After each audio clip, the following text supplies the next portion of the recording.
Hello, friends, and welcome to Pod Return to the Waking Sands.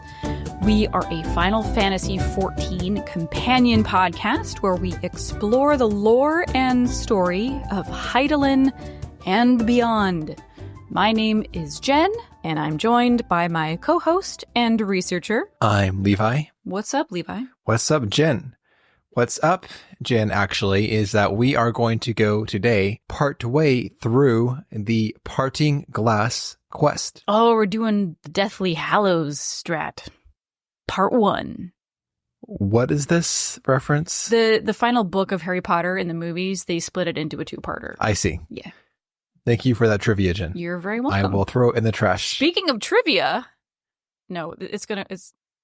Sure. Oh, yeah, okay. Speaking of trivia, trivia will be one of the events that we host during our farewell event series for ARR. We're going to be hosting trivia. Well, I will be hosting trivia. And we're also going to be hosting some group events in-game, such as a scavenger hunt. We're going to be doing ocean fishing. What was the other thing that we're going to do? A big ol' party. Big ol' party. We have someone's FC can host in their fabulous house. But it's just going to be a whole bunch of stuff to commemorate finally reaching the end of A Realm Reborn. So join us. Check out the Discord. All the deets are there. So you can show us all your A Realm Reborn knowledge. Exactly. And Jen's hosted trivia. Exactly. I used to host pub trivia in real life. And there will be prizes. We have some fabulous minions, mounts, dies. All of that is up for grabs. It's just going to be a real sweet time. Yeah. So join us. Yeah. Jen, how do you make Deathly Hallows into two parts? Because nothing happens in that book. Oh, wait. Is it Half-Blood Prince? I don't know. This is your trivia. No, I think it's Deathly Hallows. Yeah. Half-Blood Prince For real. is 6th. I don't recall anything about that except that, I guess, spoilers, who cares? But anyway, they get attacked, they run away, he's sad in the woods for most of the book, and then they have the showdown. In the woods. I don't remember it at all, frankly. So anyway, my mind is blown that you can get two movies out of that. Oh yeah, they were long movies too. Gotta milk that content. Bring in those dollars. And it did. A lot of dollars. Not surprising. Anyway, speaking of a lot of dollars, Jen, what happened last time? I don't know why that relates. It doesn't. Last time. Steps of Faith. Jesus Christ. Right. Steps of Faith happened. The city of Ishgard. Well, Iceheart took down the initial, that big fat ward that was protecting the Steps of Faith. So the dragons attacked the Steps of Faith. We fought Vishap and his minions. Vishap himself was a minion of Nidhogg, but whatever. And, advanced down the bridge until the final ward, but that stayed up. We were able to kill the dragon, and the hordes retreated. Huzzah. Much rejoicing. And then we get a notice that they're going to have a banquet in Ul'dah, hosted by the Sultana in celebration of Ishgard's victory, blah, blah, blah, blah. And Minfilia found it to be kind of hypocritical because none of the alliance leaders actually wanted to contribute to the defense of Ishgard, yet they're going to sit there and pat themselves on the back for doing basically nothing. But we're going to go because this is going to be an opportunity to bring Eorzea together as a united front of all of her sister nations, whatever. And then but in the meantime, we have Tataru, who is having a bit of an existential crisis, and she goes off because she wants to be an arcanist, which doesn't actually work out, but she finds purpose somehow. She understands where her place in the world is, and she's happy about that. Great. And then Hoary Boulder needed a replacement for someone who got injured, who was supposed to be on one of his escort missions. And because nobody else was available, we ended up doing it for him. So we were following around the Scholar guy all around the fucking South Shroud until eventually he comes across Wilred's dead body. And we already knew that there was some bullshit going on in the Crystal Braves. And Riel was already worried about this kid because he was going around asking some awkward questions. So naturally he had to die. But that opened up like a whole thing. So Hoary Boulder was going to take care of that. We went back to talk to Minfilia, and she's like, fucking shit's crazy right now. This shit's fucking crazy. And now we have to go to this fucking banquet. And that's where we left. We resume at this fucking banquet. We're all there. We're in the Chamber of Rule in Ul'dah, and we're about to go in. Scions have assembled. But actually, we hear from Minfilia that Momodi had asked for us. So we're going to actually leave the crowd and go on this side business with Momodi at the quicksand. Okay. All right. It's awkward timing, but let's go. We love Momodi. We find her, of course, at the quicksand, and we hear from her that Alianne was asking about us. This is the granddaughter and the grandfather-granddaughter duo, and she wanted to talk to us, and she was troubled about something, and Momodi doesn't think it was man problems. No, I mean, she is a Crystal Brave, so the subtext here is that it's Crystal Brave shenanigans that she wanted to talk to us We're about. not defined by our jobs, Jen. Some of us aren't. Great. In this case, I think Alianne very much is. Rude. But anyway, she wants to meet at the station. It looks like an old abandoned train station west of the Coffer and Coffin in central Thanalan. And the content of her message is, meet me at the station west of the Coffer and Coffin. There's something I must show you. So we head there and we're waiting, and there's no sign of we have to anybody. click wait 2 times. Correct. The first one we click and we introspect. Mm-hmm. Mm-hmm. The second time we click and we introspect some more, but we notice something. There is a strange vial on the ground. So we go to pick it up and pocket it, and as soon as we do that, Laurentius appears. Laurentius is the traitor woodwhaler that was giving info to the Garleans, but we gave him a second chance. Right. Yeah, we went to him when we were recruiting for the Crystal Braves, and he's like, you know what, I've turned a new leaf. I wanna be a do-gooder now. So here he is. We ask him if he's seen Alianne, and he says no. He's been patrolling the area consistently because of the banquet and all. This is the security that's going on the grounds outside of the city. But he tells us, hey, you should go to the banquet, enjoy yourself. I'll make sure to let Alianne know you were here. And then we head off, and he immediately goes and talks to someone via link He gets world. also a scowl on his face. It's a very evil look. I mean, let's call a spade, all right? This We had high hopes for this young man. This but bums me out, Jen. Like, of all the people, we put our faith in him to do better, and he I did from worse. the beginning, I was like, why? Remember the episode when we were going around recruiting people? Yes, but Jen, your commentary is colored by your prior knowledge, sadly. I just feel that his initial transgression was so beyond the pale that redemption was probably not on the table, you know? That's a very dark outlook, Jen. I watch a lot of true crime. I don't know. It's just, it's pattern Jen's recognition. a realist. Anyway. Okay. So, meanwhile, just as a caveat, because of the way this whole series of cutscenes is structured, there's going to be a lot of, meanwhile, back in the blah, blah, blah. We're going to go back and forth between stuff. So, meanwhile, in the Sultana's bedchamber, you know what's a creepy-ass word? Bedchamber. Is it? Yes. It's the chamber wherein lies your bed. It's, I don't know, bedchamber. I don't think it's Meet creepy. me in my bed. I think it's old-timey, but not creepy. I would rather say just chambers. You know, But my private residence. It could be your work chambers, your lounge chambers. You got to be specific, Jen. Words have meaning. I think you... But anyway, the Sultana has a cute bedchamber. She has some helibed.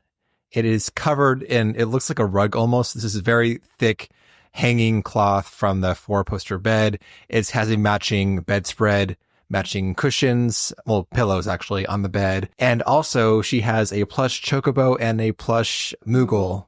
You know, she's giving her bedtime prayers. She is praying to the Sultan tree, as she is wont to do. Yes, she opens with, O Sultan tree, hallowed spirit of my line, which is a reprise of the first time we met her in the Ul'dah storyline, cementing the fact that the Ul'dah storyline is the one true storyline. Correct. She goes on. If you disagree, at Jen. Correct. Through my weakness, the glorious house of Ul has all but disappeared beneath the sands. For want of the strength to raise it up, it were better that it fall. Forgive me, but I know not what else to do. And scene fades out.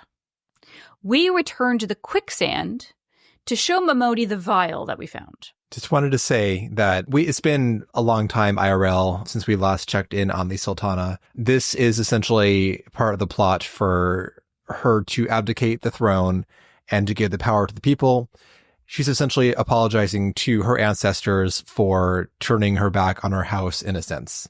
Right. The last time we saw her, she was in her bedchambers with Connie Senna and Merlvib. And that's when she told them that was her plan. She's going to abdicate the throne and turn Ul'dah into a republic. And they were horrified, didn't think it was going to work out, but she's moving forward with it anyway. She doesn't see any other way out of the situation. Yep. So just anyway, awful place to be. Quicksand, Momodi. So she looks at it and she's like, well, clearly it's an alchemist's vial. Beyond that, I couldn't tell you, but we should hold on to it just in case. Agreed. But while we were out, another message came in, this time from the Sultana's handmaiden, and Her Grace seeks a private audience with us, and we are to meet the handmaiden on the promenade and be escorted to her room. So, meanwhile, the rest of the Scions enter the banquet, and they look around the room, and it's full of people, and people are chatting and having a good time. The mood is very jubilant. This is, obviously, the whole point of this banquet is, it's a celebration. Yep. Everybody seems to be in high spirits. They're going well. We see Sir Emmerich and Lucia, who are talking to Merlvib. So good signs already. Yeah, they're the heads of state or chit-chatting, and Benfilia finds Alfino and congratulates him on bringing them one step closer to a united Eorzea. And then Alfino pulls an Uno reverse card and says, well, without your efforts, Sir Emmerich never would have become such an ally. And yes, clearly we are on the cusp of a new era of unity and prosperity. And there's lots of, self-congratulations going on. I tell you, we are on the cusp of a new era of unity and prosperity. Territorial disputes are all that divide us now. But I have faith that we will find an amicable solution in time. And failing that, I'll have my trusty warrior of light box the ears of all concerned.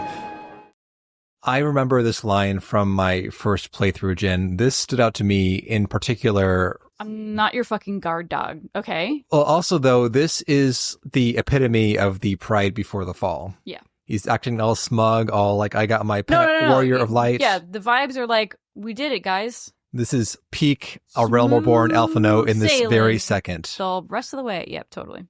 He's like, anyway, I did it. It took like 8 months, and I fixed everything. After we're done with our side business, we head back to the Chamber of Rule ourselves, and we get a warning that it's time for several cutscenes. Here we go. So we meet with the lady in waiting, and she escorts us into the Sultana's chambers. The Sultana is there, and she greets us with a smile. She's like, thank you for coming. Meanwhile, back at the banquet, the Alliance leaders are talking about the recent kerfuffle at the Steps of Faith, and Connie asks about the city proper. And Sir Emmerich confirms they did suffer a few losses, but they would have been even greater had they not received y'all's generous aid. And I quote, generous aid. Yes. Quote, y'all's generous aid. Right. Ralban pipes up in this moment and he says, an attack on Ishgard is an attack on the realm. We stand together or fall divided. Yep. And Alfino is listening from a distance. He's like, yeah, such noble words. After the fact. Well, everyone is still in high spirits except Alfino. Sir Emmerich he wants to get something off his chest, though. He expresses... Well, he planned to make an announcement. Yes. since this is like a banquet for him, essentially, or for Ishgard. Yes, but he the wanted host to do it when is the missing. Sultana Exactly. was there, Yeah. when everybody's there, but she's been delayed, and he's like, I'm just going to do it now. Yep. So he just starts speaking at the same volume to the room. No, like, clink on the glass. He just starts talking, and people are like, oh, something's going on. Yeah. I don't remember how he starts that speech, but yeah, like, but he says like a sentence, and then everybody quiets down. Yep. But he expresses his thanks on behalf of Ishgard, and he will recommend that the gates of judgment be thrown open, and with the blessing of the Archbishop, that Ishgard reunite with her sister nations once more. And there is much rejoicing and applause throughout the room. There are some awkward clappers in this room, Jen. Like the whole like full hand on hand. Yes. Though some people do clap more organically too. So it must be a cultural issue. Either that or personal preference, maybe. Sure. I don't know. But Alfino doesn't clap. No. He remains stoic. He is stoic, and then a crystal brave slinks up to him. They whisper in his ear, summoning him away.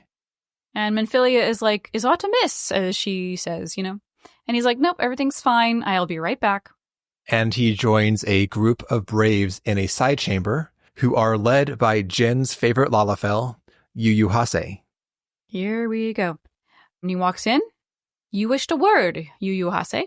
Meanwhile, in the Sultana's chambers, the lady-in-waiting finishes pouring a healthy dose of wine in Nanamo's goblet. Then she is dismissed. Nanamo wants to share the big news with us privately before she goes public. I intend to abdicate the throne and dissolve the monarchy.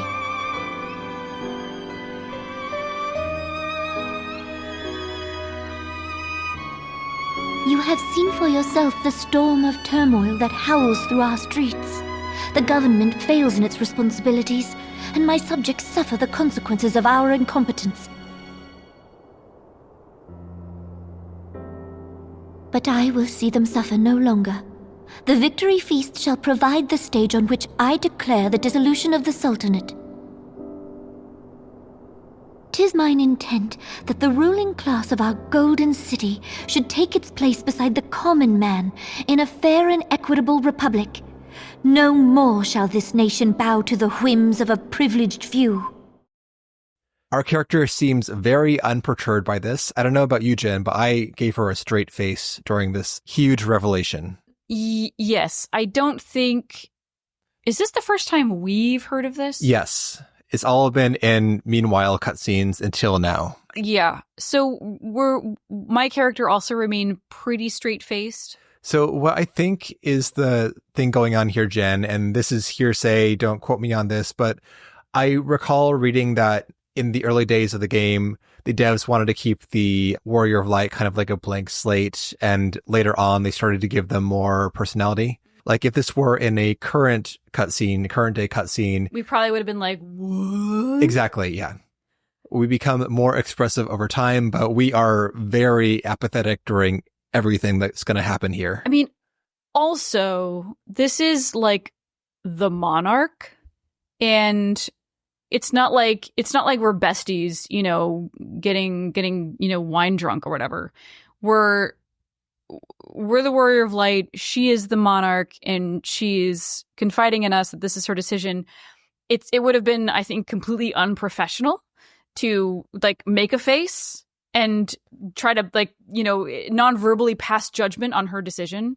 So, I mean, we can justify not making a face because we're trying to keep it together because like it's not our place to express any sort of opinion about her decision. I think at the slightest, some widening eyes or expressions of interest would be appropriate for anyone of any station, Jen. You're not wrong. I mean, anyway, that's my justification. This is the A Realm Reborn Warrior of Light. It is what it is.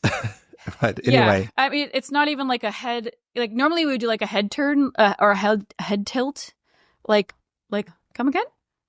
But again, that would be showing that we're questioning her decision, which would be wholly inappropriate. It's not our fucking decision. Right. Jen says that when you talk to royalty, keep a straight face. But, you know, I think expressing a sense of maybe shock it is a huge fucking decision that would be less inappropriate than us going like, really, girl? Really? Yes. Okay. Anyway, enough of the body language analysis. The reason that she's telling us this, in part, is that she predicts that the transition will be difficult. She asks us to give our aid to Raoban as he navigates whatever turbulence should arise from this announcement. We nod our assent now, and this gives peace to Nanamo. She can finally relax, and she reaches for her wine goblet. She gives it a nice big swirl, a satisfied, blissful inhale, and then takes a healthy gulp of that wine. But something is awry. The Sultana's eyes widen. Her heartbeat begins to sound violently.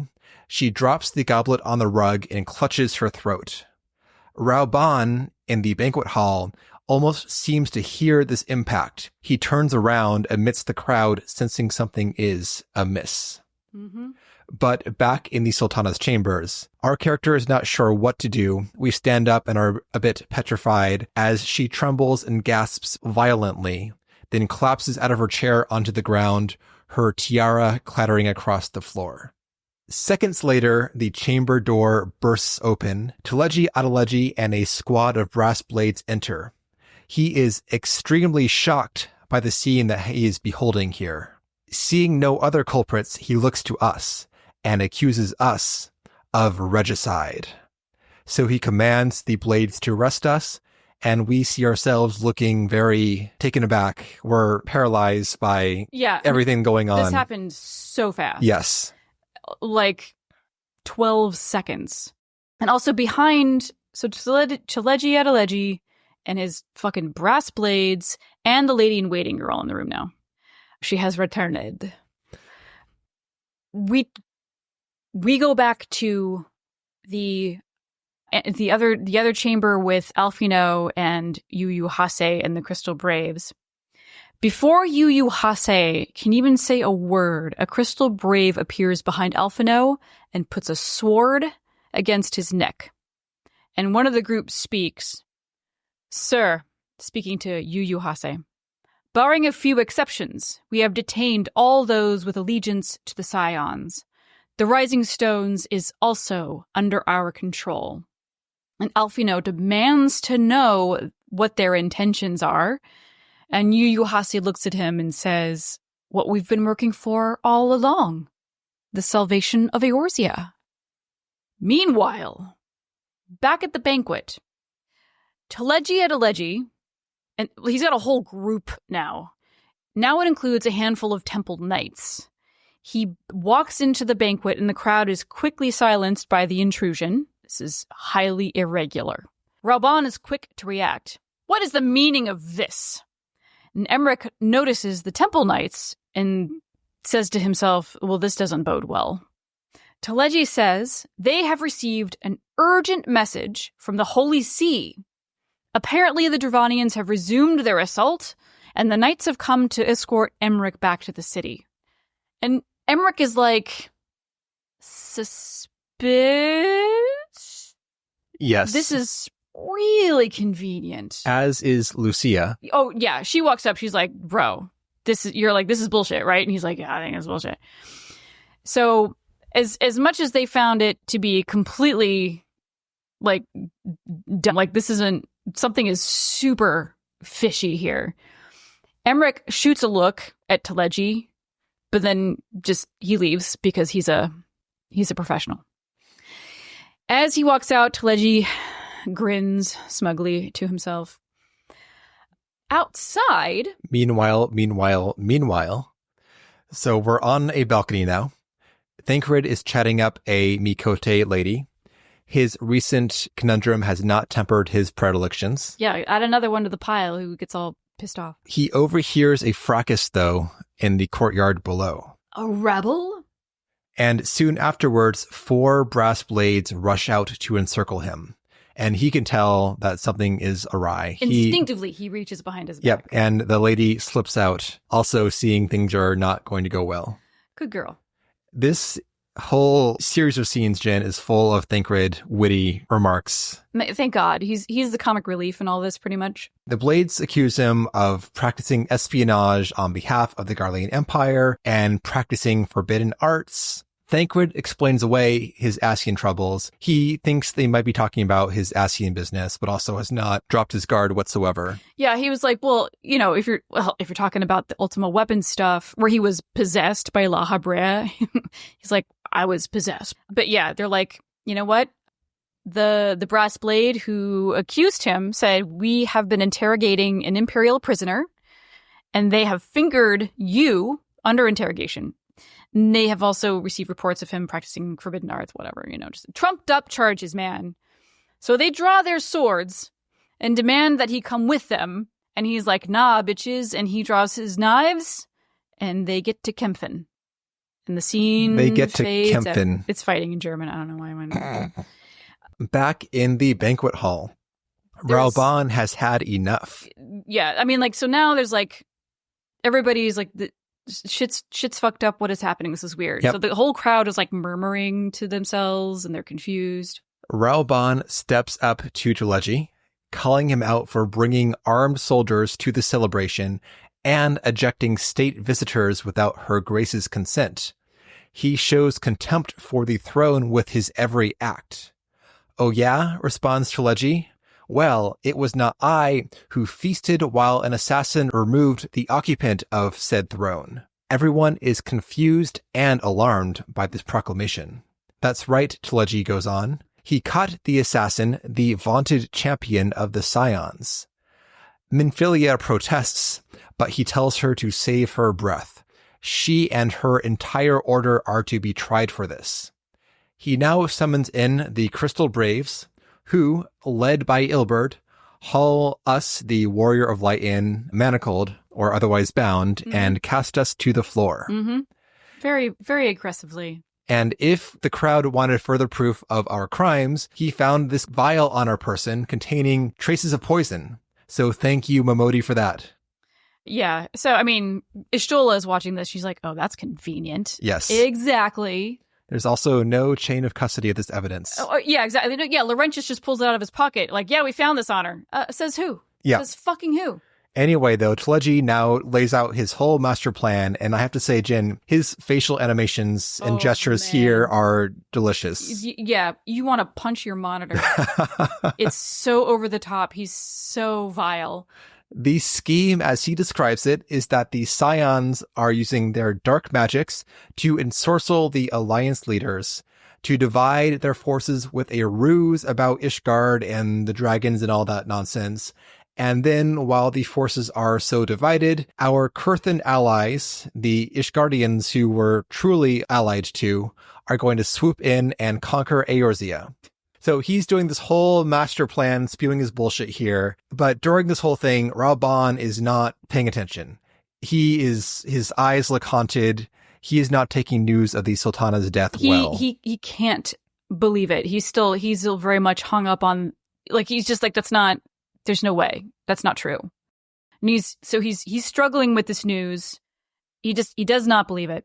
Raoban is like, I gotta see for myself. And he starts to walk to the Sultana's chambers.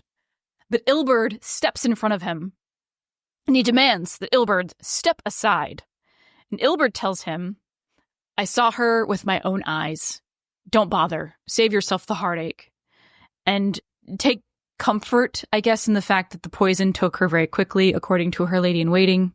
So Raoban looks at the lady-in-waiting, and she just gives him a look like, it's true, she's dead. And so Raoban falls to his knees in despair, and Teleji walks over to him as he's on the ground, crying out, and he says, plainly, this is my Teleji voice.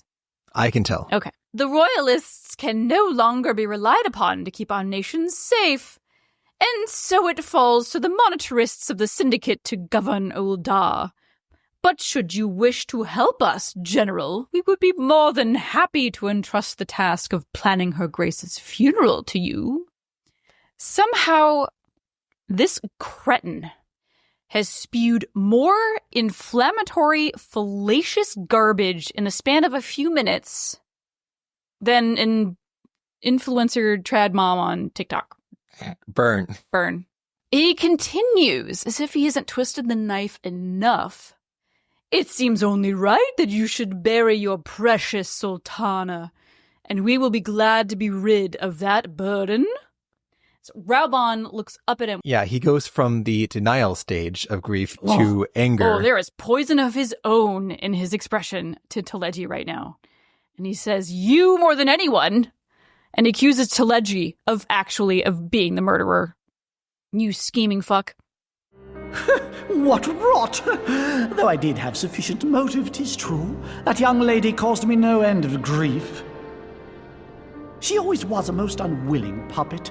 I dare say her grace was grateful that someone thought to cut her strings.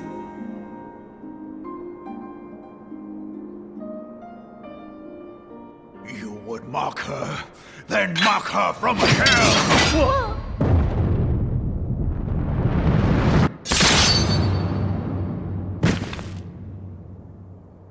And this is a bridge too far for Raubon.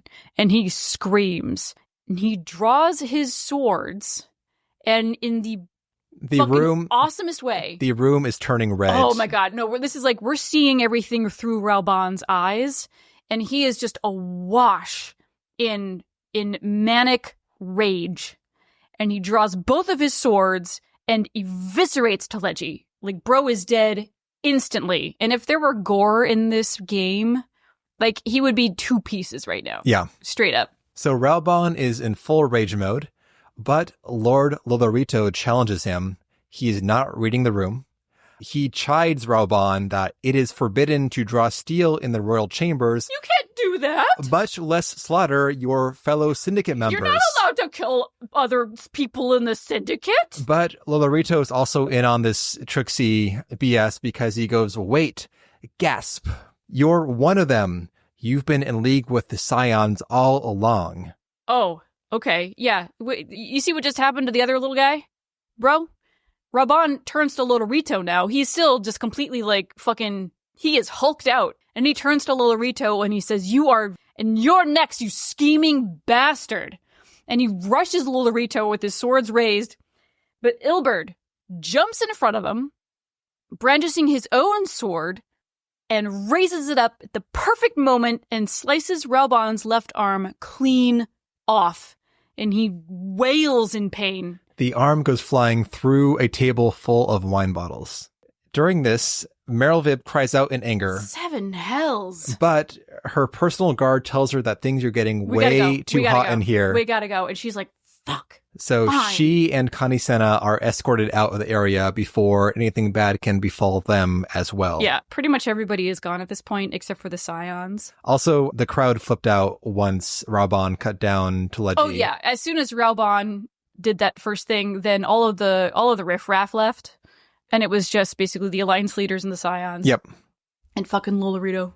Fucking Lolorito. Oh, goodness. So now Ilberd's standing over Raubon. This arm loss has taken the fight out of Raubon, and Ilberd mocks him for the ease at which he was disarmed.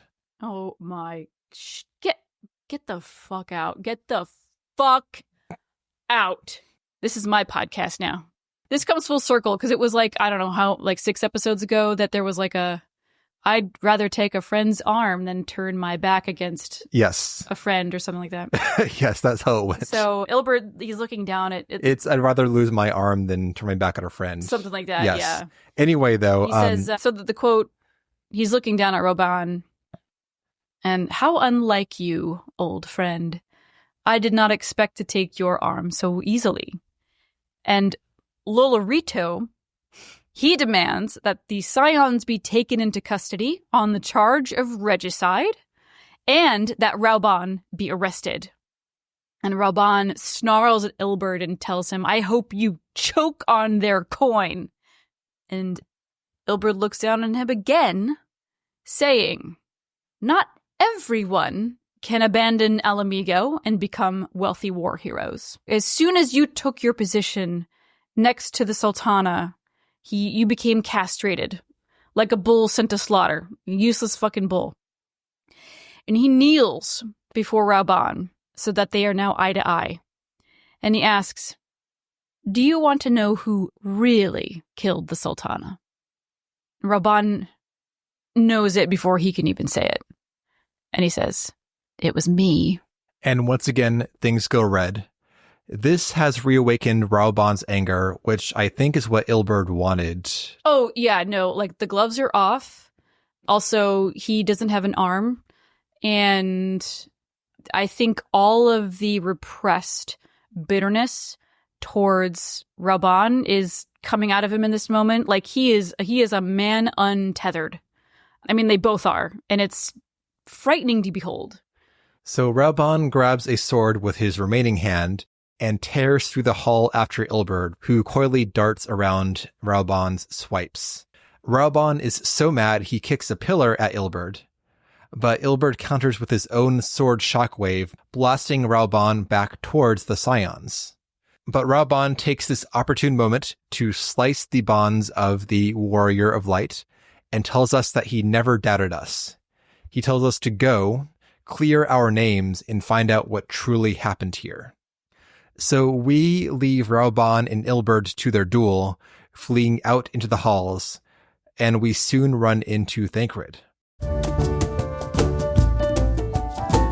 We are at less time at this point than we had thought we'd be at in terms of overall recording time. We had a dilemma here on the admin end as to whether to do this in 1 or 2 parts. Either it would be a scant 2 or a hefty 1, but we're feeling like we're going to go for a hefty 1. Hefty 1. I'll leave all of the intro stuff in because we want to hear about our thoughts on the Harry Potter finale movie, Deathly Hallows. Don't want to cut out that conversation. Exactly. But we're going to keep trucking to the end, so surprise. Merry Christmas. Merry Christmas in January. Yay! January needs something. Agree. It can't just be fucking Inauguration Day. We have met up with Thancred in the outside halls. I mean, not that we doubted. He gives us a nice sassy line about this party getting too hot for him to handle. Bro, well, one, Thancred shows up. Apparently he survived his bout with the brass blade. We had no doubt. I mean, as a new player, you don't know. You We don't know. There's always some doubt. But no, Thancred he handled them no problem. The Sly Crocker's not going to get taken out off screen. You never know. No way. He's not even injured. I had faith. Well, so he says that the city is already under tight guard. That shit is on lock. And so we're all kind of standing there, just quickly trying to like find some sense in all of this. I'm like, well, apparently expanding the brass blade's authority wasn't such a great idea after all. You know, clearly for this whole plan to work, the blades needed to consolidate power. And for them to do that, I mean, holy shit, how long has this scheme been going on? And Y'shtola agrees there is a deeper plot here. Well, thank you, Y'shtola. The answer is 5.5 patches worth. Perfect. And considering these developments, though, Ida asks if they're allowed to beat up as many brass blades as they like. And Papalymo says, well, it won't be too helpful unless you beat up all of them. So, meanwhile, Minfilia ponders. The assassination was one part of the plot. The Scions were also targets. So where can they go to seek refuge? And obviously we can't return to the Rising Stones. And Thancred is like, correct. But none of that will matter unless we can get the fuck out of Ul'dah. So let's figure out what the fuck we're doing there. And he remembers at one point Papashan. Remember Papashan? Papashan is the retired Sultan Sworn we met in the Ul'dah intro. God, like first episode, second episode? Thereabouts. Of the Ul'dah questline, anyway. Yep, one true questline. Agreed. He once told Thancred of the secret tunnels that led outside of the city. And the entrance to one of them is through the fireplace in the Sultana's bedchamber. So, but at that moment, they notice crystal braves, brass blades. Now they're starting to close in. And we're in the Chamber of Rule. It's like one big circle, right? Yes. Jen. This begins a trope that drives me crazy. Uh-oh. Now, coming up, everyone is going to be falling over themselves to sacrifice themselves, sparking multiple drawn-out you go, I'll hold them off conversations. No, wait, don't go. Don't. This is, I know, especially in this game, heartstrings, man. it doesn't, because I'm always thinking that you could spend this time running and you'd all be fine, because they have to say, you save yourself. No, you save yourself, back and forth. And like the guys are being polite, hanging out. I know it's a game. I know this is like a suspension of disbelief for drama to unfold. But also this trope drives me crazy, Jen. Yeah. The self-sacrifice, drawn out conversation. And it happens 3 times coming up. Yep. Yeah, our numbers are getting whittled down, but the first sacrifice is here. However, what it does, and what I appreciated when I played it the first time, is that I could finally see the Scions doing badass Scion shit. So in this case, Ida, right away, she sets herself up. She's like, she takes the stance. She's like, I'm going to fight these motherfuckers off. You guys run. You go. But and of course, Papalymo was like, what? Well, no, obviously I'm going to help you. But he says it with just a hint of a smile. He's like, he's in. He's down. Obviously, there's the back and forth. He says, we're staying, you're going, that's final. And to punctuate his point, he blasts down an overhead gate, which clamps down, barring passage through this. Separates the two of them. Yes. So separates us from them, rather. So Minfilia can't do shit about it. Why not do that with you on the safe side, then everyone run away? This got me the first time too. I remember this fucking scene with him blasting it, with them being trapped with the enemies. Yeah, they could have been running away. He could have conjured a fireball, and then the portcullis comes down. Yes, and then they're good to go. Absolutely ridiculous. Sorry. Okay, I'm done. Anyway, so they're together. They're squaring off. The Blades and the Braves encroach. I think Braids is a fine portmanteau. Braids, yeah. Why not? You know what I will say is, if they have these guys chasing them throughout Ul'dah, chasing them back to the bedchambers, chasing them through the fireplace into the tunnels or whatever, that's probably not going to happen if they're getting chased down by like a couple of dozen, what do we call them, braids? Yeah. So fast forward the tape, I think, we take all these motherfuckers down, you guys find your secret escape out, and then there's no witness to where you guys have gone. Or you knock the gate down and they can't follow. Okay, shit. Anyway, we'll just kind of gloss over that. We didn't gloss over that at all. So we run away, and the scene cuts to a darkened hall. This will not matter for a long time, but we see Lord Lolorito strutting down a dark palace hall elsewhere, and watching him pass is the lady in waiting. That scene fades, and we're back with Ida and Papalymo, who are having their big, last stand. Yeah. So one of the Crystal Braves slices a chunk of Ida's mask off, exposing a single blue eye. So, Jen, I thought this was foreshadowing, but it's not. This is a unsurprising eye color. That's all. Correct. Yeah. For Ida to have. It doesn't reveal anything except that we finally see her eyeball. And we've never seen her eyeball before. It was more like... Yeah, anyway. It seemed like it was a significant moment for that, but it actually doesn't matter in terms of that later on. No. Yeah. That's all. So it's just for fun. Oh, it's to show off like her inner face, like you got to see right. Yeah, finally. Who's behind the mask. Exactly.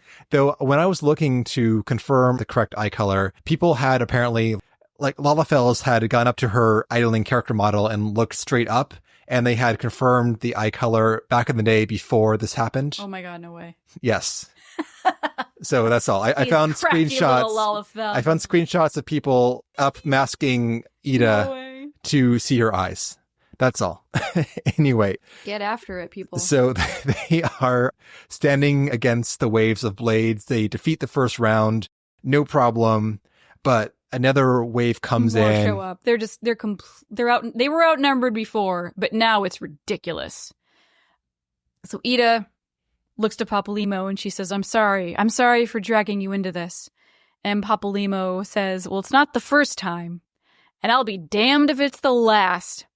So he conjures up some hella lightning power and bestows Ida with it. So now she's the most amazing pugilist in the history of pugilism. But now she's got lightning energy coursing through her veins, and she winds up one hell of a punch and this column of fire descends upon the entire group of braids, and then the scene fades. We go now to the palace tunnels. It's just us, Minfilia, Thancred, and Y'shtola. Y'shtola notes that this place is of Sildian make, foresight on the part of the city's predecessors. But we can't wait here for long because our enemies have caught up to us even in these underground tunnels. This is great. Y'shtola, she hears them and her ears perk up, which is like the first time we actually reference the fact that she's a cat girl. Yes.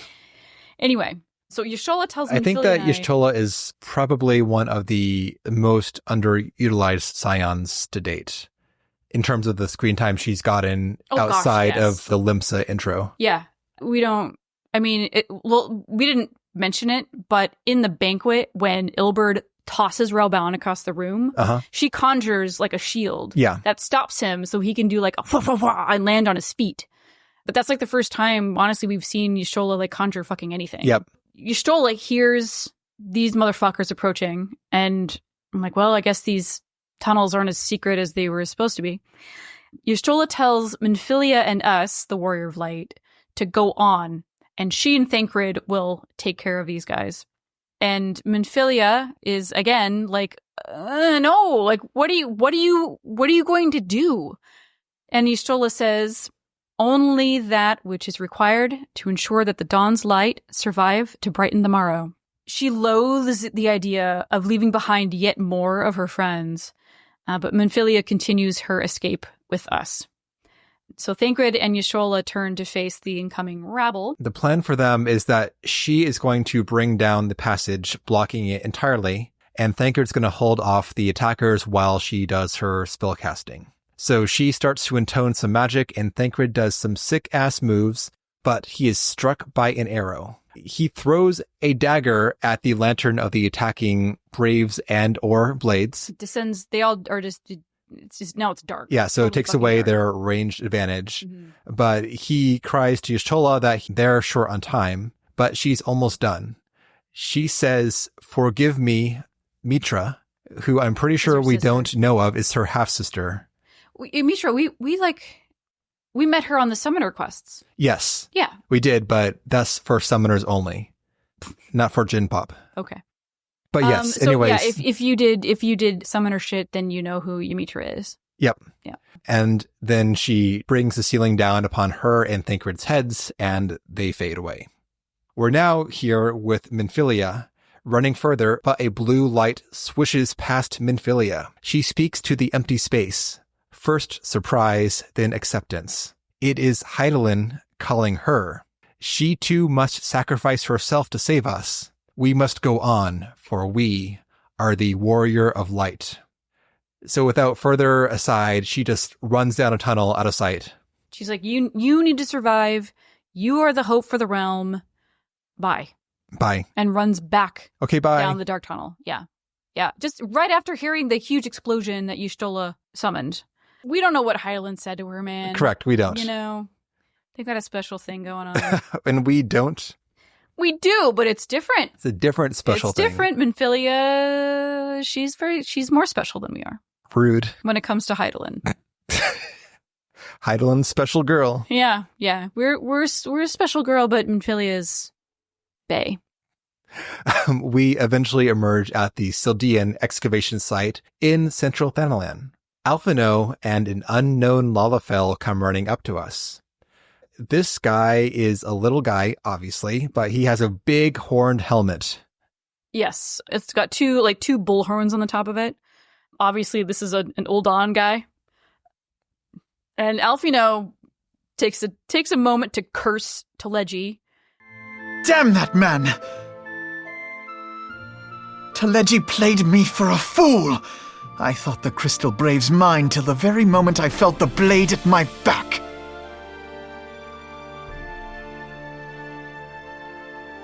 There will be ample time for soul-searching later. For now, we must put some arms between us and Ul'dah. And we soon run into a cart, a chocobo-drawn cart. Hey! This is driven by one of the merchant brothers. This is going to be the one that we met on the way in. Yes. So if you if you started in Ul'dah, you're going to get the guy dressed in red. His name is probably like Byron or something like that. They all start with B. Yep. Otis started in Gridania, so I have Brement. Same. And so he's like, hey, what's up, stranger? And we're like, what's up, bro? So he's like, it's his cart. He picks us up in the middle of the fucking desert, and he's like, let's get the heck out of Dodge, you guys. And coming from the city, though, is a horde of enemies. They are like in force in the countryside. Yeah, we gotta go. So this is also a nice closure to the opening here. Obviously, we are ending this expansion in the way we came in. It might be some cheap feels, but also it's a beautiful symmetry. Great. You know, in a moment of oh god, I mean, our entire world is upside down, and to see this particular familiar face must be just like some nice ointment for the soul in this moment. So I'm happy about it. Oh, same. Also, yeah, like, you know, full circle. It's great. Yeah, love a full circle. Indeed, it's very symmetrical. Yeah, one of my favorite types of circles. Perfect. I'm being serious, actually, Jen, about this being fun and good. Yeah. I'm just full of shit as always. Correct. Yeah. Okay. Yeah. Good. Anyway, so they're combing the countryside. We are aboard the cart. He's got a driver who is like a hella hunky Highlander. Oh yeah. There's a lot going on in this finale that kind of clashes the old graphics with the new. Mm-hmm. Like there's this scene coming up where I'll just talk about it then, but essentially like there's like a character with like old textures and a character with new textures side by side. And one looks amazing, one looks fine, but the contrast. So the driver of this cart, he looks ripped and textured and deep. Yeah, I was like, I don't know if I ever noticed this guy before. Yeah, but there he is. You're noticing them pecs now, aren't you, Jen? Yeah. But in the back, though, we're talking to Brement, or our brother of choice, and he's asking, hey, so I ran into Alice, and she had a feeling that her brother would need some help. He came over here looking for us, and he's like, if I were in trouble, I'd probably hide out in the Sildian ruins. Bingo. Boom, there you were. There we are. So, like, total serendipity, frankly. And also, you know, the psychic connection between the twins, something. And also salt in Alphinaud's wounds. He's like, I wanted to save Alice. Yeah. Now she saved me. Hey, this is going to be a tough time for you, man. Oh, don't you know it, Jen? But, so, another thing that's full circle here is when we're in the cart and we're chatting with Brement, Alphinaud's demeanor is almost exactly the same as it was when we met him the first time in the cart. He and Alize were like eyes closed, heads down, where they were not communicating with anybody. And he's doing the exact same thing now. But before, it was them being full of pride. Now he's full of Now he's shame. Self-loathing, yes. Deep hurting. Alphinaud has checked out of the conversation entirely. He is in self-pity mode. Absolutely. But Bremond turns to the Lalafell and asks, hey, who are you? And the Lala removes his helm, revealing a fierce face and long gray hair. More like, I would say, ash blonde. He is Pippin Terrapin, Vice Marshal of the Immortal Flames. Damn. He just arrived from Alamigo when he saw everything. And he's like, I gotta deal with this shit. Yeah, the city was awash in he arrived at like the worst fucking time. Yep. The city was fucking losing its mind, and everybody was talking about this assassination, and he was like, I gotta figure out what's going on. And that's when he found Alphinaud, and Alphinaud tells him what the fuck happened, and Pippin is like, I'm assuming Alphinaud was like in custody at this point. So Pippin was like, oh man, there's no way you should be like in jail right now. So he gets Alphinaud out. And he's like, the monetarists are involved. I fucking know it. And Brement asks him, he's like, oh, Pippin, isn't that the name of General Aldin's son? And he says, yes, I am Raubon's son. Adopted, of course. And as soon as he sees us safely away, he's going to return to Ul'dah and free his father. And we're only going to be taken as far as Black Brush Station, because apparently Brement has organized someone else to take us and take us past that point. Meanwhile, Alphinaud is hell of depressed. He mutters to himself, I dreamed of bringing Eorzea's salvation, but in the end, 'twas I who needed saving. Yeah. It's just a shame you had to take like a whole city down with you. But but okay. Ulda was going to see some shit no matter what, to be fair. Of course, yeah. It did not help. It is not Alfino's fault, but he gave them, like it's more fuel on the fire. Them, a coup on a silver platter. Yep. So we are dropped off at a safe distance now, and Pippin reassures us. He says, buck up, as long as we are free, there is hope. We can set things right. Yeah, there's going to be a lot of like, hey, buck up. But someone shouts for us. It's Sid, hustling on over. He has the Enterprise standing nearby. He just needs to know where to drop us off. Somewhere beyond the reach of the Monitorists and the Crystal Braves, which is clearly Kurthus. Well, Alfino, he's like, Kurthus. Yeah. Boom. That's it. Ishgard isn't going to suffer foreign intruders. And so Pippin, he'll remain in Ulda. He doesn't want to abandon it to the Monitorists. He's got to keep that shit in line and, be a force for good. Like, awesome. Great. I'm sure we'll see you at some point in the future, dude. So Sid takes us up in the Enterprise, and we fly off into the distance towards Kurthus. He drops us off at the Sky of Fire Locks, which is just south of Camp Dragonhead. And Alfino suggests that we head in and speak to Lord Horshfont. Maybe he'll know what to do. Right now, we're scrambling. We have no plan. This is a shot in the dark. Hopefully, we can get some help from these people. So we go up there, and Horshfont is Horshfont, and he's like, I am so happy that you felt that you could come to me for help. I will do everything I can to justify this trust you have in me. But things have gotten a little complicated just in the last fucking couple of hours here. So, remember when the Temple Knights stormed the banquet and Teleji was like, you gotta go back to Ishgard, Emmerich, there's some shit happening. And they're like, whatever. Some shit did actually happen. They did have another assault. Some wyverns got into the city. Shit happened coincidentally. Correct. It proves them right, but he hates to admit it. So the Temple Knights killed them all, no problem. But now if they weren't on high alert before, they're certainly on high alert now again and under heavy guard. So the prospect of taking us in as asylum seekers right now, it's kind of off the table. Like, just don't even ask. But we are not without allies. Horshfont invites us to use the camp as our new headquarters. Maybe call it the Falling Snows. But seriously, folks, if anyone were to come looking for us there, they would get none help. Nada. Anybody asking any questions, they would be completely rebuffed. And it's like, well, now the Ishgardian reputation for inhospitality will be very useful for us now. Huzzah! And he says, you once fought to preserve the honor of my dear friend. 'Tis a blessing that I may now repay that debt in kind.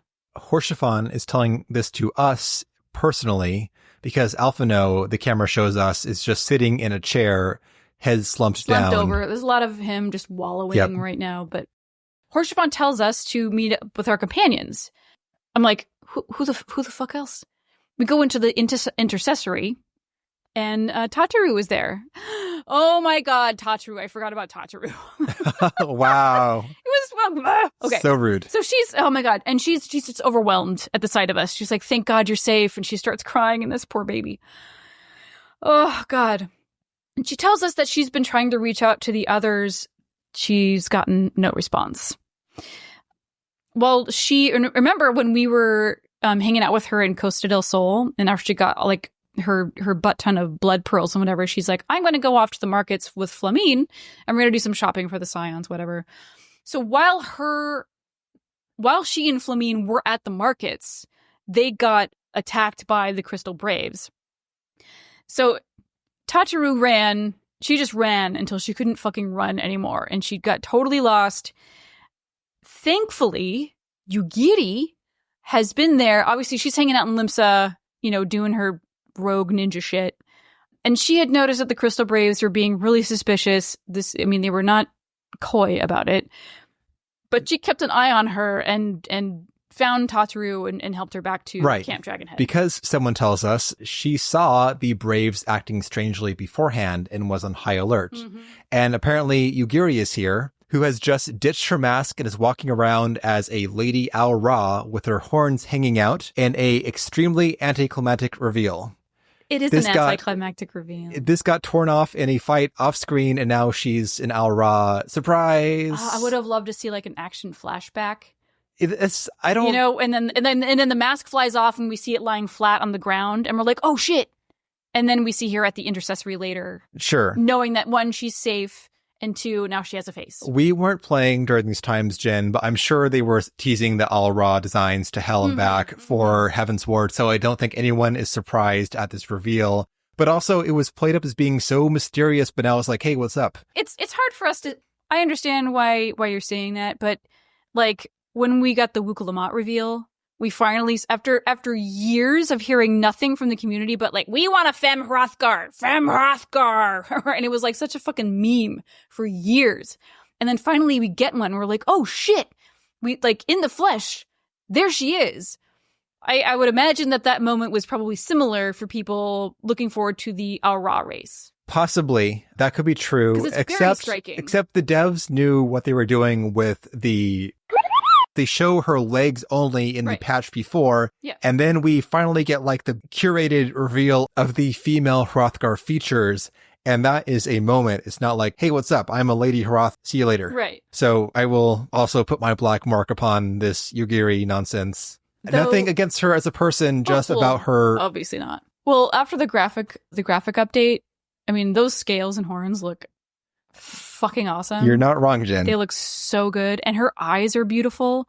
She's got this like this like mottled green, and then the limbic rings are this kind of like amber color, and like those two things kind of blending together. It's so striking. Yep. So pretty. Her face is revealed, and then we cut to Tatru, and she's like, she's pretty, isn't she? She's so cute. Yeah, she's very pretty. So Yugiri's going to go and keep her ear to the ground. She will tell us if she finds signs of the other Scions, as she still feels a debt to us for our aid back in the day when they had first arrived here. Well, and before she leaves, though, after she found Tatru, they went to find Urianger at the Waking Sands. Oh, right, yeah. And Urianger wove a glamour over the Waking Sands, so it looks like an abandoned storehouse. Yep. And that's where they camped out for a while, like waiting for everybody else to show up, but nobody else showed up. So now they're here, and she also tries to give Alphino a little like, hey, man, stiff upper lip. She's like, the fact that you escaped means that it's possible for the others to have escaped as well. And despite the betrayals you have suffered, the Doman people still believe in you. And then she leaves. I'm like, these are all really encouraging things, okay, Alphino? And now it's time, though, for the real Alphino breakdown. The salvation of Eorzea. What was it that I hoped to achieve? Did I believe that I could rid the realm of every danger and difficulty? That I could defeat the Empire and the Ascians, and find homes for every refugee? Oh, yes. I was so very clever. Become a guardian of Eorzea, I implored, and sat back to watch my perfect army cleanse the land of chaos.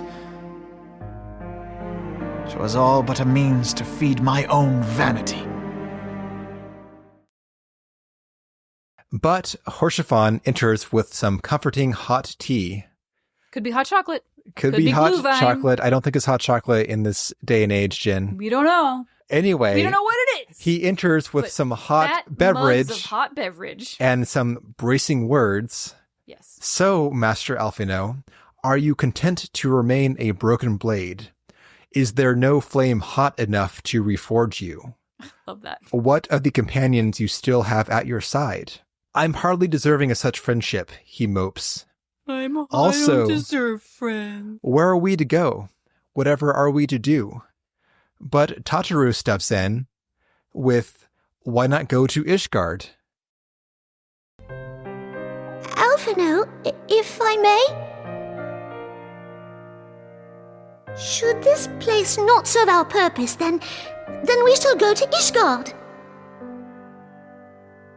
Minfilia told me many times, as long as we stand fast against despair, the beacon of hope will never be lost to sight.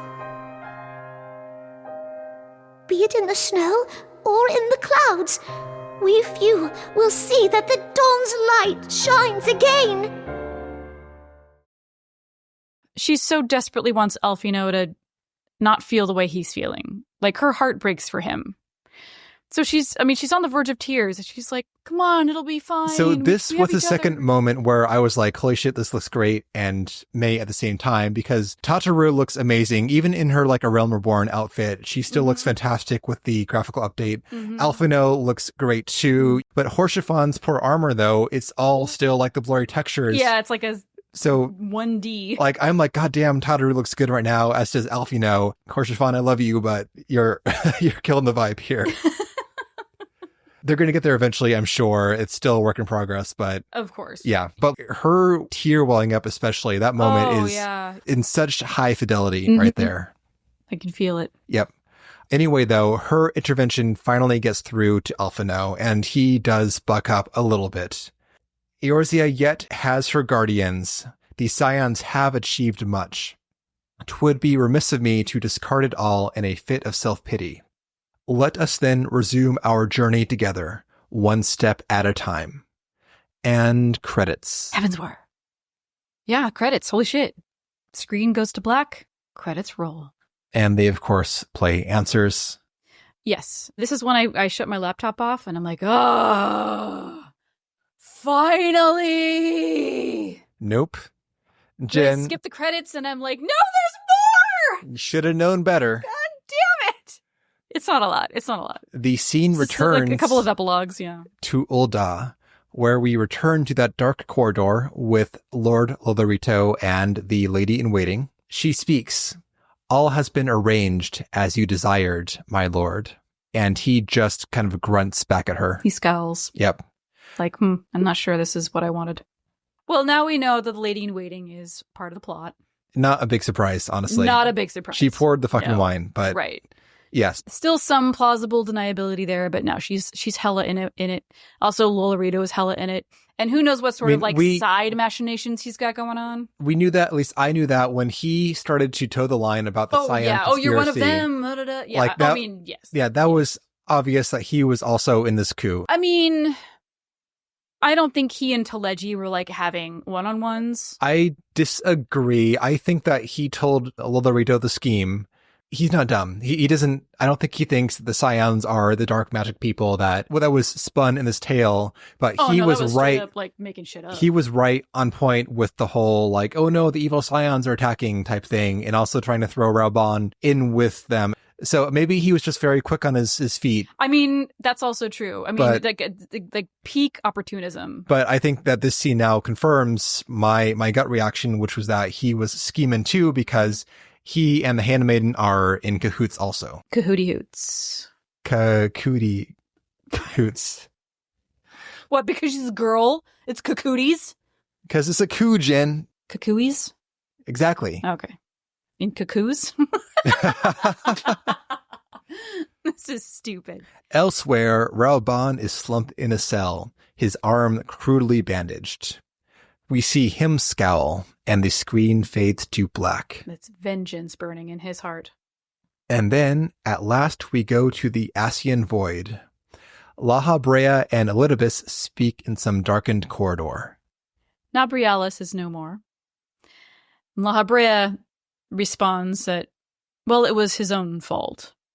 The ardor wasn't his to invoke. The ardor is in caps. This is a pure text scene. No even like Asian language murmurs. It's just text. Mm-hmm. But the word, the phrase, the ardor Capital is T, capital A. capitalized.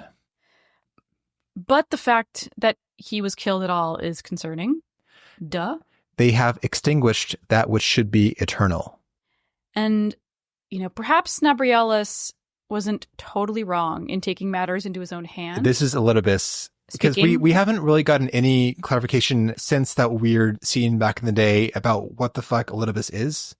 Well, he's an emissary. Yeah, that, right? Last we saw him, he was that and being all cutesy with us. Uh-huh. And now he seems to be like a co-conspirator with La Habrea. Well, of course. Even though beforehand, though, they were positioning the Asians like... Well, it was more like, Elidibus has his own agenda. Yes. La Habrea and his ilk have their own agenda. Elidibus does not agree with La Habrea's tactics and vice versa. Yes. However, but they are now basically coming working together towards the same goal. Yes. So I guess it's important to note, though, that it's Elidibus who is saying that we better step things up here because apparently they can now kill Asians. Yeah. So, we were kind of like complacent, sitting on our laurels, and then Nabrialis goes rogue and does the shit that he did that caused him to die. And he's like, well, that was dumb, but maybe he had the right idea to just like get in there and deal with this because these people are scheming. Anyway, La Habrea leaves. Well, La Habrea agrees with Elidibus, and Elidibus proposes the Northern Lands then. Oh, that's where we're going. Weird. Oh. The earth is fertile, and the seeds well sown. By my will, they shall reap salvation unlike the world has known. They both intone by his will and separate. Well, rather, La Habrea leaves, and someone steps in from behind Elidibus. It is Urianger. What? He speaks. I have answered thy summons, emissary. Speak and make thine intent known. Jen, this is another betrayal. Urianger has chosen to side with frilly language over his fellow scions. What the Just fucking look on your face. The look on your face, The Jen. shit-eatingest grin ever. And Elidibus says that, yes, we need to talk about our fate. Our fate, your fate, the fate of the planet, the star. And the scene fades to black. And at last, we go now to the Gates of Judgment, the final scene. We stand there next to the small Midgar Swarmer.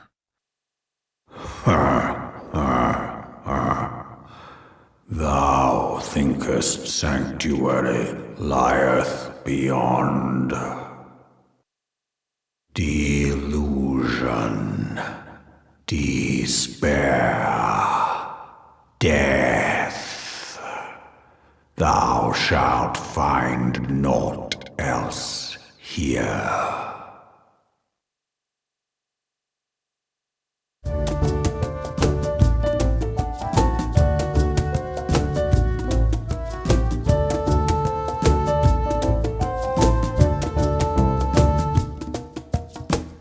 There we go, Jen. We did it. Mm-hmm. We did all of A Realm Reborn. Again. That is... We're going to get a new quest accepted noise. We're going to get a new quest completed noise. The real things that count. Yeah. We're going to not be able to fly again. Yeah. Ether currents. Yay! Goddamn, Jen. That is quite a ride. That finale. Yeah, man. It just wrapped it all up. This is mostly very well done. Everything has such high attention paid to it. Yes. The animations, the scenes, almost everything is voiced except for the Asian bit. Mm-hmm. That is just like an hour plus of straight voice acting. Straight up, yeah. We even got Pippin voice. It goes so fast, too. Like, everything is so riveting that you don't feel time passing. Yeah. And unless you're stopping at literally every dialogue box to take notes. Except that. Honestly, Jen, I let things play for a bit myself, then I stopped to regroup because I didn't want to, I guess, do that. Yeah. I mean, do what works for you, man. I couldn't trust myself because for me, like, there's so much going on, and sometimes these quotes are like, I don't want to try to paraphrase them after the fact. You know, as if I let a scene just kind of run and then I stopped and tried to paraphrase the whole thing after the fact, I feel like I would miss a lot of detail. You can always hit enter and scroll back up in your chat log. I see. I don't know. 6 of one, half a dozen of the other, whatever. Disagree, but that's fine. But again, I am comforted by the fact that I have done this in real life before. So. Yes. This would be terrible as the first time experience, having to like stop all the damn time the scene. I would refuse. I refuse. Absolutely refuse. So anyways, yeah, the first bit, the whole banquet bit, the Sultana's death scene, and then Raban's freak out, all like amazing animation. It's, it really draws you in, even for a second time. Like it's hard to not be drawn back in, even when stopping to take notes, Jen. Correct. All that stuff's very good. Less good is the self-sacrifice sequence. This is like my big black mark. I actively dislike that whole bit. Well, because you've thoroughly torn it apart, as in none of this was necessary. Nobody needed to sacrifice themselves in this way. This is not my brand new opinion. This was my takeaway from No, I'm not the saying first. you just decided. So it's not but like yeah, no. I tore it apart, therefore I don't like it. It's that I didn't like it, therefore I tore it apart, Jen. Right. The causality is important. Correct. The last bit, especially with Minfilia's like, okay, I gotta go now. Hydaelyn needs me. Okay, bye. And then she runs off. It's hard to express how ridiculous it feels to me to have the same thing happen 3 times in a row in such a short sequence. It was like the whole group of us. It was all of us together. And now Yes. it's just me. There is a much better way to achieve the same exact thing, which is to get separated organically versus all this shit here. Right. But it is what happened. That said, though, Jen, despite my dislike of the way it is done, it still is a very important thing to have happen. I think that the Scions, this is not me disliking the Scions, but the Scions are an anchor upon the characterization and the story development in A Realm Reborn, I think, because they are, I guess, like, it's just like the gang. There's no, we get to spend time with this person and learn who they are. They just come with the job as coworkers, and they tend to just kind of assemble en masse. Yeah. It's They're not- just like a monolith. Yeah, it's not you and Ishtola go and do this mission. It's like Scions assemble, get briefed. Right. Okay, disperse. Yeah. So if there's no real chance to get to know them, and honestly, Jen, I can't re-experience the game A Realm Reborn with a pure blank slate, but my experience the first time was I didn't really know who they were. Yes. And it's only through future experience plus having to be attentive to them, to secondary sources for bio information, etc. Plus, Jen, there's so much of their actual character that comes out in the side dialogue when you click on them when they're not actually the quest person. Right. I would actually argue, based on gut feelings, that there is more text per character, per Scion, in the optional clicky dialogue Oh, 100%. than in actual quest MSQ text. Yeah. No, 100%.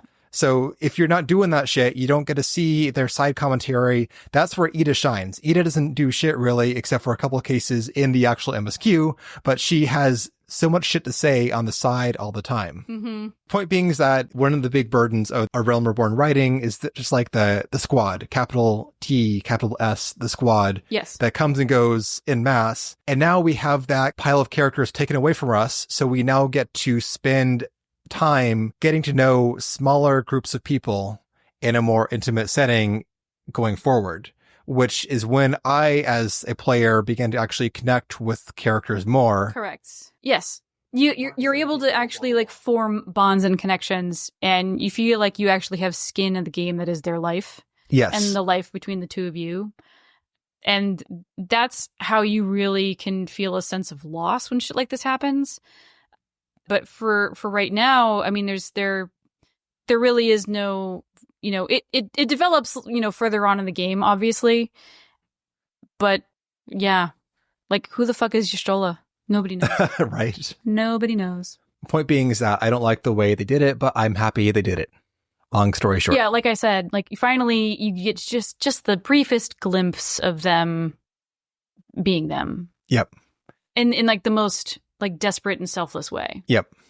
Beyond that, though, everything is great. And this really does bring to a close all the seeds they have sown through all of the patch stories. Remember the ivy? I do.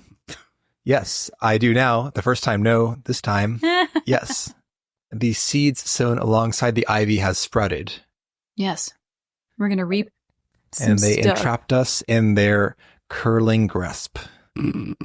They're choking vines. They're prickly stamens. Nice. They're Anyway, though, thorny. obviously the A Realm Reborn storytelling is not the best the game has to offer, but I do think that the Braves betrayal is still, on the whole, well built up and well executed. And it's all facilitated by Alpha No's inability to conceive of his own flaws. Nice. Mostly a joke. But yes. But yes. I mean, he admits as much also. Yeah. Several Um, times over now. But right, yeah, he's gonna have a time of it. he a sad boy. yeah, so we can assume that Eliane is dead, and I hope Riol is not. See, that is also the sad thing. Like, all of the betrayals hurt me, frankly, because I feel like we got these people into this thing. We did, and So, we've also like well read. We've come up in the world when they were coming up in the world, you know. Yeah. And Wilred is a child, and we met him, and we had to tell him the error of his ways in trying to summon Ralger. Like, this is all bad, and don't talk to Ascians, say no to Ascians, and like bro was like the most passionate. He could have done good in the world, and he's murdered because he doesn't know not to like not say things when people are doing bad shit, which is really, really sad. And Eliane, assumption that she is dead also. Again, this is someone we met very early on in our adventuring career. We knew her family. You know, we've watched her develop her post grandpa adventuring career, and like, hey, have you thought about joining? Like, and well, we're not going to talk about Laurentius, but yeah, I mean, that's how they fucking get you, man. Like, I felt closer to these two people, frankly, than Y'shtola. Agree. You know? Yep. And I think of all of the Crystal Braves that we knew, I think that if Eliane is dead, and we don't know if she's dead, but if so, that's probably for me the saddest one, especially with her grandfather. Yeah, right? He's still survived alive. By her grandfather. Yes, awful. Yep. But I mean, maybe we can assume that she went into hiding with Riol, and they simply used her name to draw us out so that we could put the vial. I thought about that, but Momodi said that she saw her, so I don't think that that's the case. I forget, honestly, but and straight up, they didn't even have to do that, because they could have just shown up at the banquet, pulled that shit out of his pocket, and nobody would have questioned it. We found this on the Warrior of Light. Oh, really? Okay. Yes, same difference ultimately. Yeah. But anyway, so my final comment, Jen, for this whole bit is that this ending butts up against the fact that A Realm Reborn is a MMO. In that, in a single-player Final Fantasy game, this would be a daring escape from the city, and then the whole region would be locked out for us. Like, we would not be able to go there. They have done this many times over with like sweeping map changes. You know, you can't go back here anymore. You know, see the very beginning of Final Fantasy VII, for instance. But here, though, they can't, because this is a hub. As players, they're not going to take away our access to essential services. Right. What if I want to become a pugilist now? Yeah. What if I want to use the market board now? I have some GC turn-ins. So despite all that drama, you can turn right back around and go to Ul'dah, and you can ding the retainer bell and get back to business afterwards, which is unfortunate. And it is one of the times when this game doesn't want to be what it is. I've said this beforehand, but this game has many friction points where it does not really play well with this format. And we just kind of look past that, this case included. But Jen, I'm getting somewhere with this besides griping, because they have done their best to account for this. Mm-hmm. If you go back to Ul'dah and talk to the people, Jen, they have dialogue that has changed based on these events. Uh-huh. Yes. The overall gist of the NPC dialogue is there is a lot of tension in the air. They know something big went down at the palace, but they don't know what. So you talk to a brass blade in the street, and they're like, I heard that the Scions are criminals, but that can't be right because they're the ones that fight the primals. So they're confused. Yeah. The atmosphere that's being curated here through this highly optional dialogue is whatever is going on, they are not making a public statement about it yet. Right. It doesn't quite square with the practical army that chases out the gates. That was quite a thing. You would think that there'd be some loose lips amongst that horde, but oh, sure. Either way, though, they're doing what they can, which I appreciate given the situation. Yep. Given the format. Yep. That's all. Obviously, if we wanted to truly roleplay it, Jen, we could, in this day and age, just like keep on trucking and go to Ishgard, which, spoilers, there's a market board and a retainer bell there as well. We can do our commerce as we want to. But obviously, when this first came out, there was still some months between the patch and the release date. So yes, it is what it is. Yes. Yeah. I mean, and also consider, like, in real life, you know, in a giant city, let's say like, you know, Chicago or New York, if some sort of like, you know, city government coup were to happen, and then there was like a kerfuffle where there was like an assassin and they escaped and there was like a police presence, 24 hours later, the city would just be like, back to business. You know, of course, there'd be like some pockets in the city that would be like all abuzz with this shit, and there would be panic and chaos. But for the rest of us on the streets, we're just going to work. We're hailing taxis. We're getting bagels. Whatever. Gotta get those bagels. We saw the internet. Like, we know there's shit going on, but like, I got to go to work. You know? So. Any final thoughts from you, Jen? No. Really? No. None thoughts? Done. I've had the thoughts. We're done. Jen is done having thoughts. Correct. That would be a tragedy. Thank you. I want to meet those thoughts. Oh, you will. Nice. You have. Anyway. Okay, so next time we're going to be doing the Relic Weapon series. Jin just mouthed, "Oh my god," with a exasperated expression on her face. Yeah. That means you and me, Jen, gotta finish up them relics. We are very close. Finally. That said, though, even though we're not done with A Realm Reborn yet, we're done with the MSQ, and it feels like a huge milestone. We have deep dived into the entire MSQ. We've delved and deeply. A ton of other shit. Thank you, Jen, so much. Thank you, for Levi. being with me all the way to here. Samesies. Thank you, everyone, as well. Yeah, thanks for coming along with us on this epic, I apologize for using that word, journey. What a ride. Well, we'll have more chances for navel gazing before we're done, Jen. So gotta do it in doses. Fair. Okay, see you laters.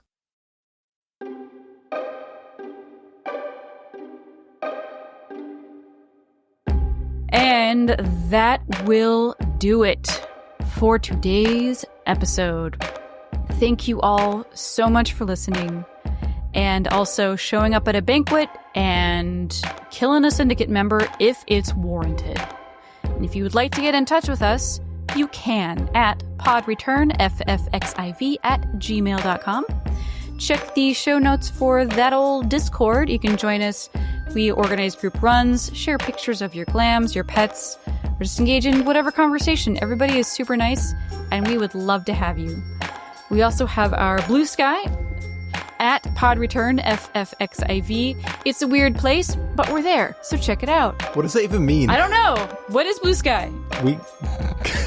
It's Twitter, but not as bad. It's it's the non. I don't even have a word for what Twitter is right now.